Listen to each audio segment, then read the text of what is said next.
the three things that I want to leave with you, just these three. I could do 10, I could do a whole life class.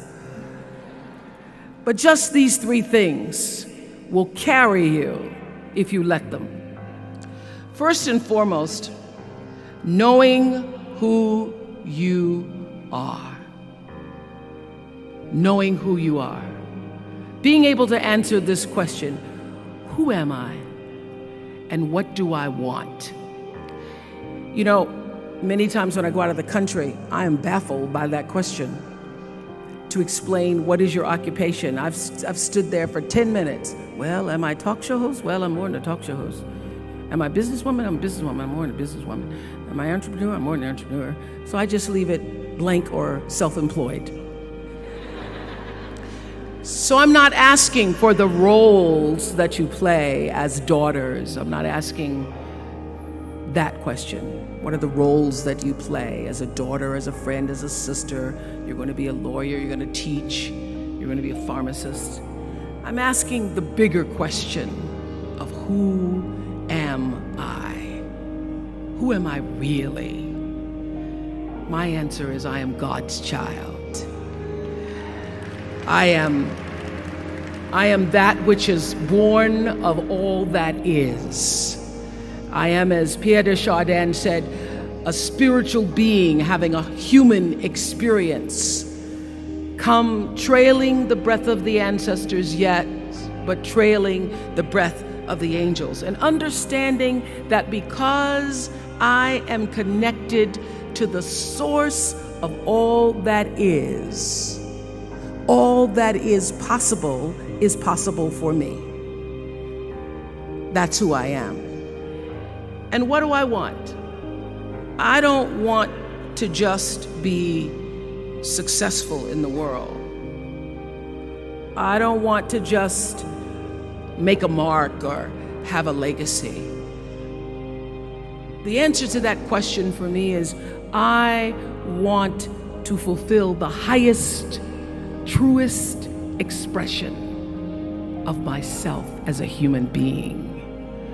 I want to fulfill the promise that the Creator dreamed when He dreamed the cells that made up me.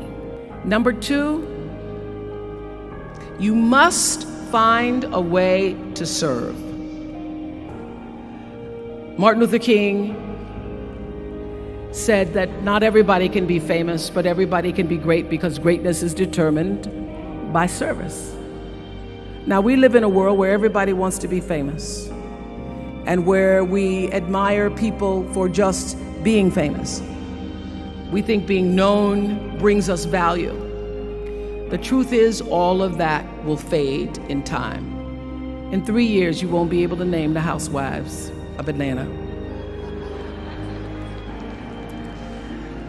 The real truth is that service and significance, service and the significance that you bring to your service is that which is lasting. So to be able to, whatever your occupation or job or talent or gift is, our honorees today getting doctorate degrees, to apparently opposite fields, HIV and AIDS and the spoken word.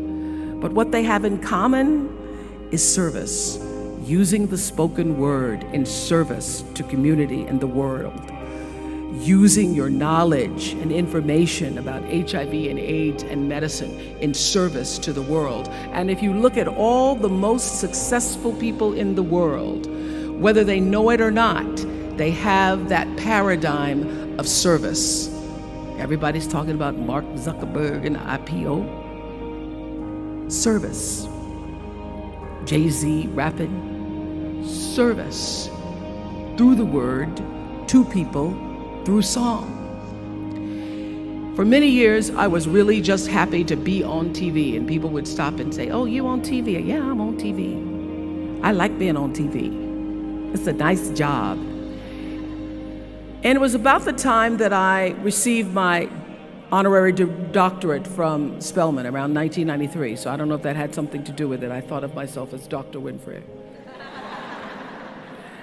that I went back and I took a long look at what it was I was doing on TV and made a decision that I was no longer going to just be on TV, but I was going to use TV as a platform, as a force for good, and not be used by TV.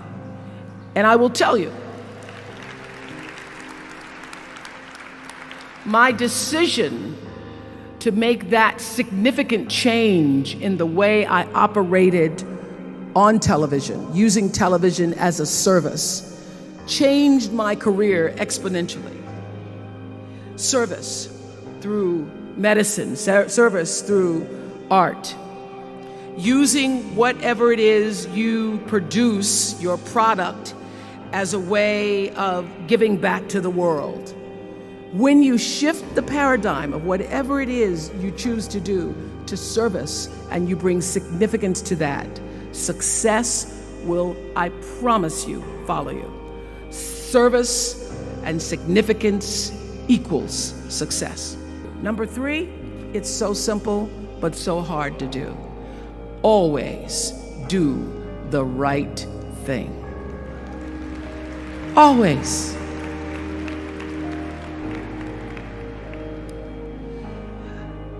Be excellent. People notice. Think of how you notice. You go to Taco Bell, somebody gives you an extra napkin and some sauce. You notice.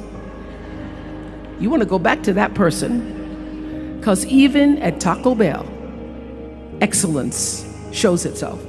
Be excellent. Let excellence be your brand. Everybody talks about building a brand. I never even knew what that was. When people say, you're a brand, I would say, no, I'm just Oprah. What I recognize now is that my choice to, in every way, in every example, in every experience, to do the right thing and the excellent thing is what has created the brand. Years ago, I did an ad for Revlon for an ad they were doing called Unforgettable Women. And what I know is that when you are excellent, you become unforgettable. People remember you. You stand out. Regardless of what it is, you become an unforgettable woman. And that is what we all want. We want to be unforgettable and not forgettable.